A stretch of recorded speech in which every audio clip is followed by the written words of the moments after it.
thank you to start off with deep love, gratitude, and appreciation for what this entity has brought to this world. For the fun we're all having together. Exactly. We're all in this together. Yes. We wouldn't have one answer if you didn't have a question.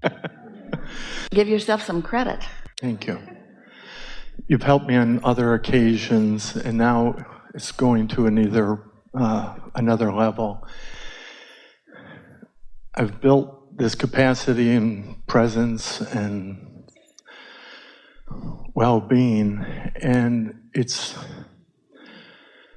moving into co-creation at a much larger level.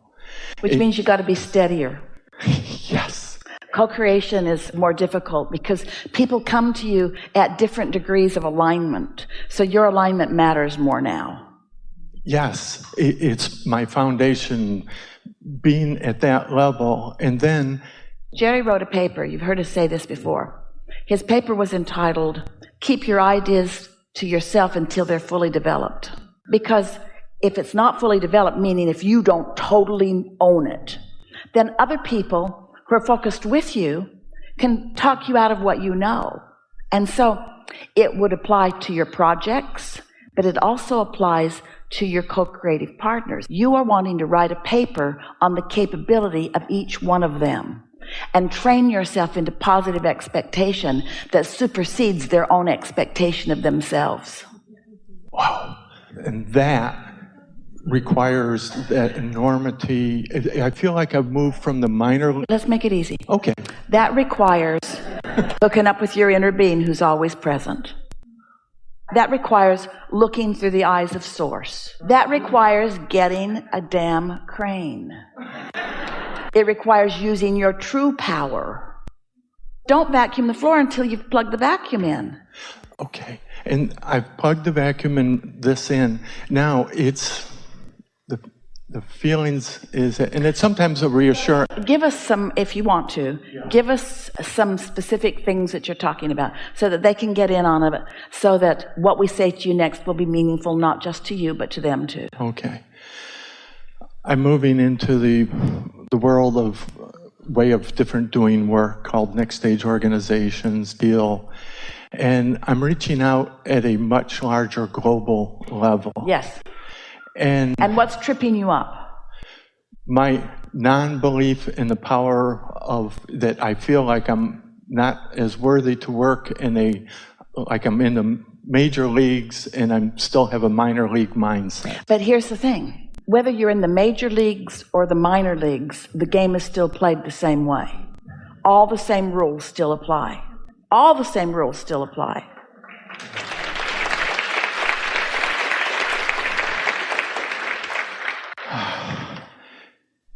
There's a certain element that when Esther first moved into this channeling, and I feel that that's what I'm asking for now, is that mentoring, that when you move into, it's a whole different environment, and thank you for saying that, because the principles apply now. The only reason that the environment feels different is because you feel less secure in the major leagues than you did in the minor leagues. Yes. So it's your own security factor. You haven't accepted that you belong there, but surely you must belong there or you wouldn't be there. So your very life experience is evidence that defies the old belief that you're dragging around.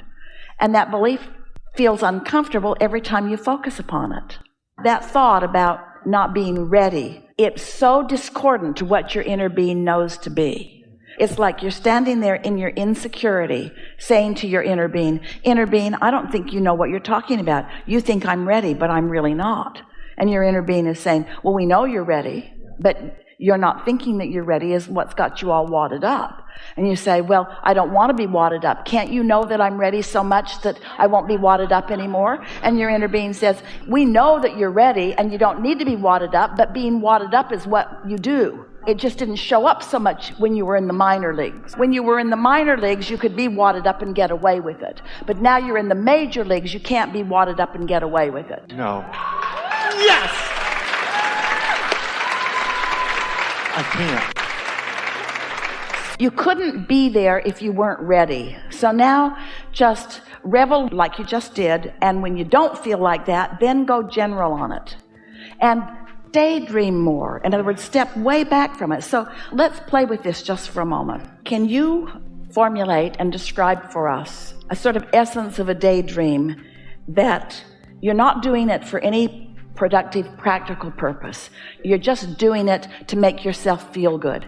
And because this conversation and this project is so meaningful to you, it's a really good subject to focus on. So focus on it for the purpose only of the pleasure of the dream, not for the practicality of trying to make something happen, even though it is the most practical thing that you could ever do.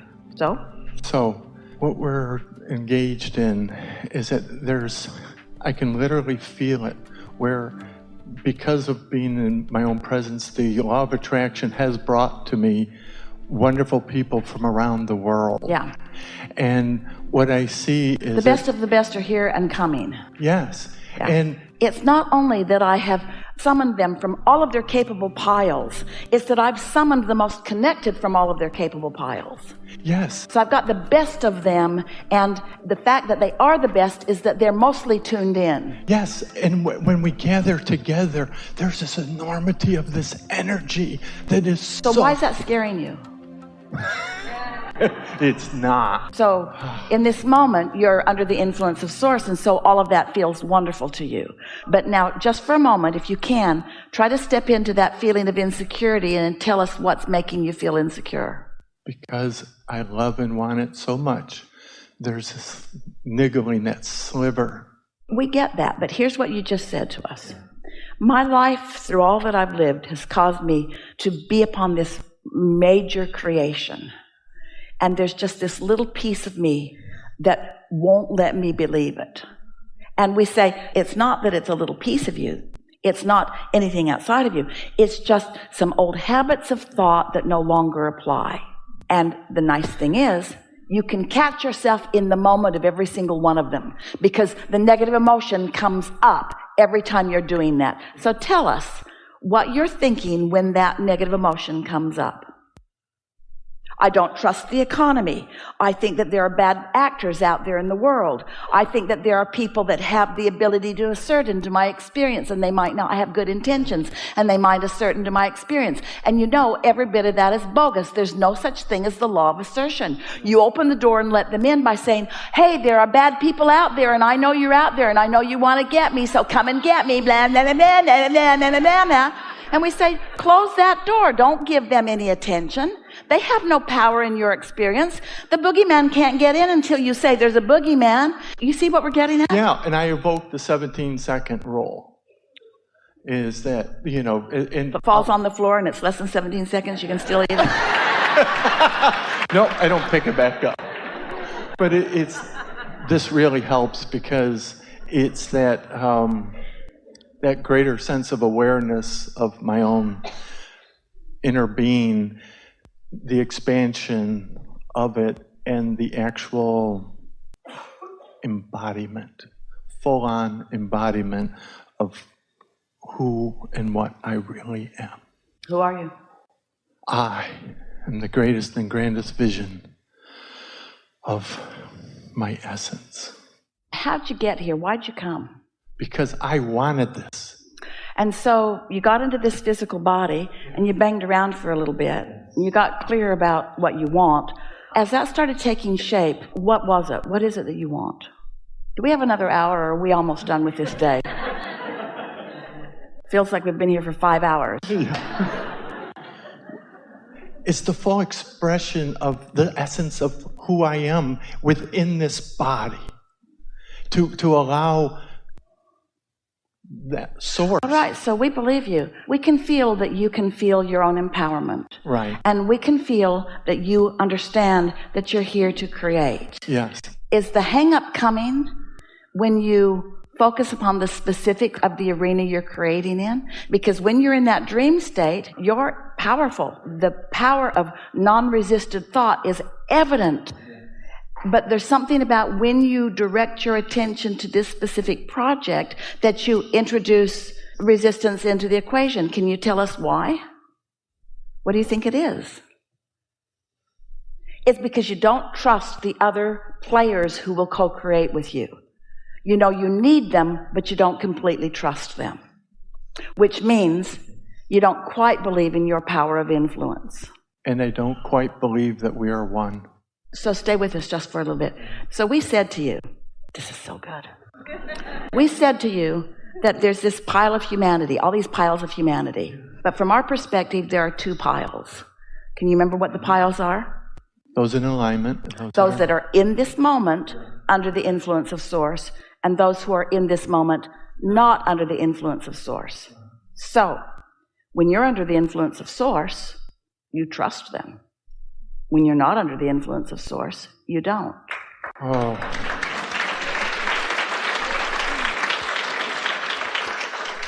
And sometimes you're justified in not trusting them because you're looking at them when they're not under the influence of Source. Look at all these dummies I've gathered up. I've invested my whole beingness in them. And we say, don't look at them when they're not under the influence of Source. And you know what? You can't see them not under the influence of Source unless you're not under the influence of Source. Yes. That helps a lot, doesn't it? Yes, it does. So doesn't that pretty much solve everything? And so now what you want to do is just practice being under the influence of Source, not just under these magnificent, earth-changing, value-driven opportunities, but you want to be under the influence of Source when you're sitting in the airport. It feels like there are big things that we want to apply big power to and little things that you don't necessarily want to apply big power to. But you want to apply big power to all things. You know why? You can't stand it otherwise. So what is most of the world doing? Running around letting nitpicking things that don't matter at all being their excuse of not being under the influence of Source. And then complaining about those who are. You're greedy. You're thriving. You're inventing things. You're creating things. Well, of course we are. We're under the influence of Source. Well, you shouldn't get to use up all the Source. I think that there should be a socialist world where all the energy of Source is divided equally among us. That's how it is. But your utilization of it is up to you, you see. And the wise utilization of being under the influence of Source and, like you talked earlier, me being so under the influence of Source that that's all I see in others. Well, here's the thing. When you're under the influence of Source, that is all you'll see in others. And when you're not under the influence of Source, it will suck. And then you'll want to be under the influence of Source. It's not hard, is it? Just don't let yourself get too far out of under the influence of Source that you can't get back pretty easily. And if so, go take a nap. So here's the question. Do you need all of those piles to perform appropriately for you to be under the influence of Source? No. It's irrelevant whether they are or whether they aren't. What is relevant? Me being under the influence of Source. Which is so easy to take yes, care of. Yes, it is. It is so easy to take care of. All you have to do is just daydream a little. Let the world do whatever it's doing and focus upon the parts that are really working.